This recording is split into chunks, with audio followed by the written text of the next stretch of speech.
Assalamualaikum warahmatullahi wabarakatuh. Saya Rizky Syafar Ramadhani dengan NIM 24650171 dari kelas D akan mempresentasikan tugas mata kuliah Sistem Informasi Geografis, yaitu mengidentifikasi data spasial dan data non-spasial dalam peta kota Bau-Bau.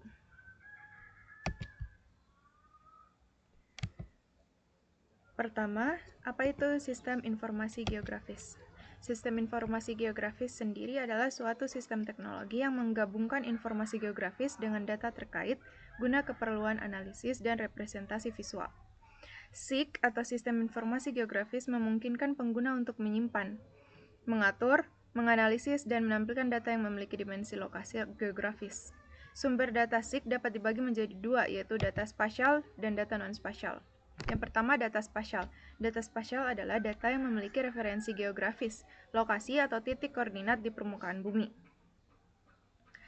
Model data SIG dibedakan menjadi dua bagian, yaitu model data vektor dan data raster.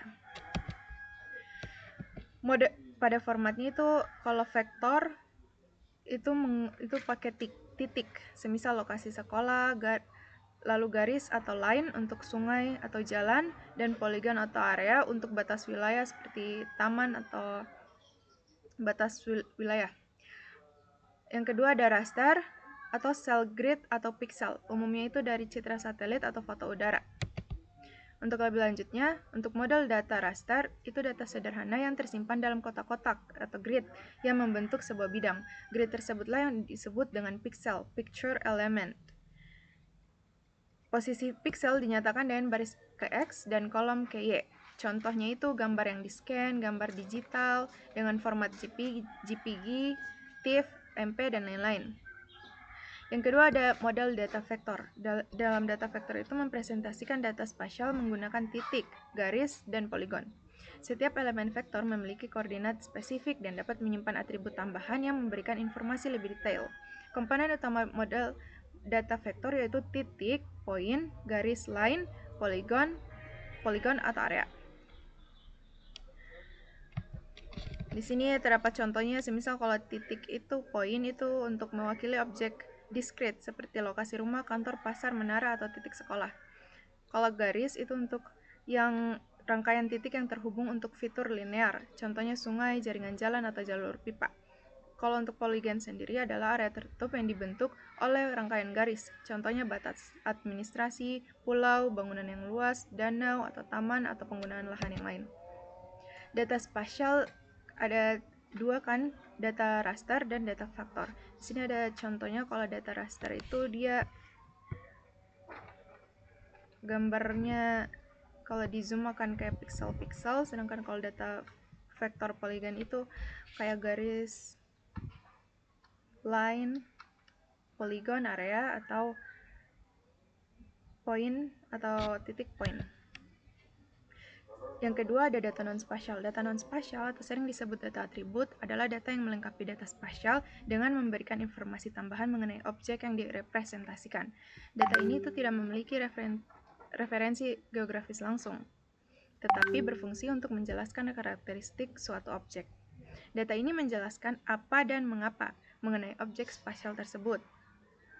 Bentuknya itu tabel, basis data, teks, atau angka.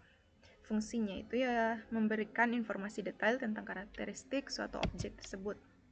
Apa hubungan antara kedua data spasial dan data non-spasial? Dalam kegiatan SIG, data spasial dan non-spasial itu komponen utama yang tidak dapat dipisahkan. Data spasial memberikan informasi yang mengenai lokasi dan bentuk suatu objek, sedangkan data non-spasial memberikan detail tambahan yang memperkaya analisis. Semisal, lokasi sekolah pada peta itu merupakan data spasial, sedangkan nama dan alamat sekolah itu ialah data non-spasialnya. Jika digabungkan, keduanya akan saling menghasilkan informasi yang lengkap. Di sini ada contoh hubungannya. Jika data spasial itu menunjukkan poligon kota Depok, maka data non-spasialnya adalah keterangan-keterangan yang ada pada objek tersebut. Luas wilayah, misal nama wali kota, jumlah penduduk. Nah, kita lanjut. Tugas kali ini mengidentifikasi data spasial dan data non-spasial kota Bau-Bau.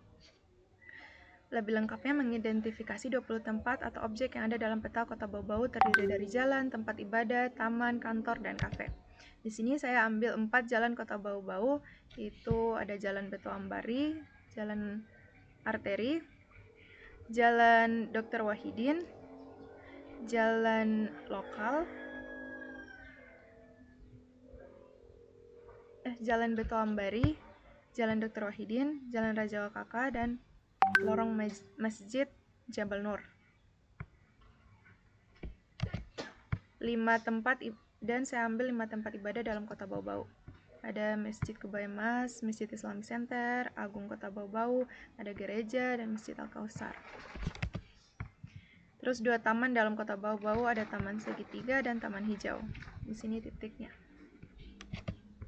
Dan 4 kantor dalam Kota Bau-Bau, ada Kantor Pertanahan Kota Bau-Bau, Kantor Pos Bau-Bau, Kantor Pelabuhan Bau-Bau, dan Kantor Wali Kota Bau-Bau. Terus ada yang terakhir 5 kafe dalam Kota Bau-Bau. Ada Cafe Aja, Long Last Cafe, Kopi Janji Jiwa, Reno Food, Social Space, sama The Point Coffee Roasters. Yang 20 tadi itu adalah data spasialnya. Seperti ini, data spasial 20 tempat objek dalam Kota Bau-Bau, data spasial. Nah, yang ini adalah dalam bentuk tabel, yaitu data non-spasial. 20 objek tadi atau tempat dalam bentuk data non-spasial atau tabel. Sini dapat dilihat jalan tadi, alamat, jenis, keterangannya. Begitu juga yang lain. Seperti yang kita tahu, data non-spasial itu adalah informasi deskriptif berbentuk teks, angka, atau tabel yang menjelaskan objek spasial dalam SIG.